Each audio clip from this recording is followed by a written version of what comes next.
Alibaba குகையின் முன் நிற்கிறான். மனதின் ஓரத்தில் தைரியத்தை வரவழைத்து திருடர்கள் சொன்ன மந்திரத்தை நினைவுபடுத்தி ஆழமான சுவாசத்துடன் கூறினார்.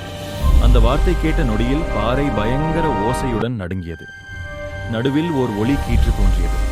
குகையின் நுழைவாயில் மெதுவாக திறந்தது. அலிபாபா பயத்திலும் ஆச்சரியத்திலும் நடுங்கினான்.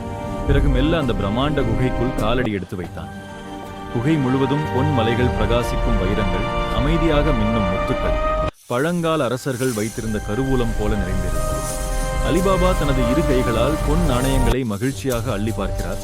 அலிபாபாவின் கண்கள் நம்ப முடியாமல் பார்த்து கொண்டிருந்தன.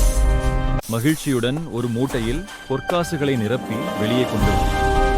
அவனது கழுதையின் முதுகில் அதை வைத்துவிட்டு மரக்கட்டைகளால் நன்கு மறைத்தான். யாருக்கும் தெரியாமல் வீட்டிற்கு சென்றான். வீட்டிற்கு சென்றதும் உற்சாகத்தில் அந்த மூட்டையை திறந்து தன் மனைவிக்கு பொன்னை காட்டினான். ஆனால் அவள் திடுக்கிட்டாள். நீ திருட ஆரம்பிச்சிட்டியா என்று பயந்தாள். அலிபாபா நடந்ததையெல்லாம் மெதுவாக சொன்னாள். அவள் முகத்தில் பயம் மகிழ்ச்சியாக மாறியது. பொன் எவ்வளவு இருக்கிறது அப்படி என்று அளக்க அலிபாபாவின் மனைவி தராசு வாங்க காசிம் வீட்டிற்கு சென்றாள். அதை பார்த்த காசிம் மனைவி மனதில் சந்தேகம் தூண்டியது. என்ன அளக்கப் போறாங்க என்று தராசின் கீழ் மெழுகு தடவி கொடுத்தாள்.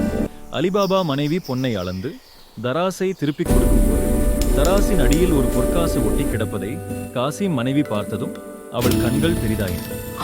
அவள் அதிர்ச்சியில் நின்றாள். அலிபாபா, இவ்வளவு பொன் எங்கிருந்து?